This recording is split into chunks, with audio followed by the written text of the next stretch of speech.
Pagbasa mula sa unang sulat ni Apostol San Juan.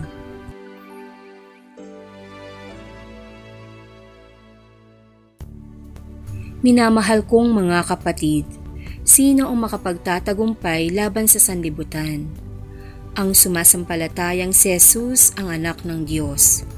Si Jesucristo ang naparito sa sanlibutan, bininyagan sa tubig at nagbubo ng kanyang dugo sa kanyang kamatayan. Hindi lamang bininyagan sa tubig, kundi nagbubo pa ng kanyang dugo. Ang Espiritu ang nagpapatotoo tungkol dito, sapagkat ang Espiritu ay katotohanan. Tatlo ang nagpapatotoo, ang Espiritu, ang tubig at ang dugo, at nagkakaisa ang tatlong ito. Tinatanggap natin ang patotoo ng tao, ngunit lalong matibay ang patotoo ng Diyos, at iyon ang patotoo ng Diyos tungkol sa kanyang anak. Ang sino mang nananalig sa anak ng Diyos ay naniniwala sa patotoong ito. Ngunit ang ayaw maniwala sa Diyos ay ginagawang sinungaling ang Diyos, sapagkat hindi siya naniniwala sa patotoo nito tungkol sa kanyang anak.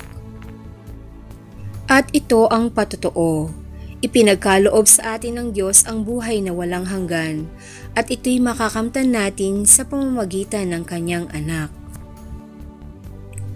Ang pinananahanan ng anak ng Diyos ay may buhay na walang hanggan. Ngunit wala nito ang hindi pinanahan ng anak ng Diyos. Isinusulat ko ito sa inyo upang malaman ninyo na kayong nananalig sa anak ng Diyos ay may buhay na walang hanggan. Ang salita ng Diyos. Salamat sa Diyos. Salmong tugunan, purihin mo Jerusalem, ang Panginoong butihin. Purihin mo Jerusalem, purihin ang Panginoon. Purihin mo ang iyong Diyos, kayong mga taga-Syon. Iyong mga pintuan mo ay siya ang nag-iingat. Ang lahat ng iyong lingkod ay siya ang nagbabasbas. Purihin mo, Jerusalem, ang Panginoong butihin. Ginagawang matahimik yaong mga hangganan mo, bibigyan kang kasiyahan sa kaloob niyang trigo. Kung siya ay naguutos, agad itong natutupad, dumarating sa daigdig na hindi na nagluluwat. Purihin mo, Jerusalem, ang Panginoong butihin. Kay Jacob niya ibinigay ang balita at pabilin, ang tuntunit mga aral ibinigay sa Israel. Ang ganitong karapatan ay wala ang ibang bansa, pagkat hindi nila batid ang utos na itinakda. Purihin ang Panginoon. Purihin mo, Jerusalem, ang Panginoong butihin. Aleluya, aleluya, nagsalita ang Diyos Ama, ang anak kong sinisinta ay narito, dinggin ninyo siya. Aleluya, aleluya. Ang mabuting balita ng Panginoon ayon kay San Marcos.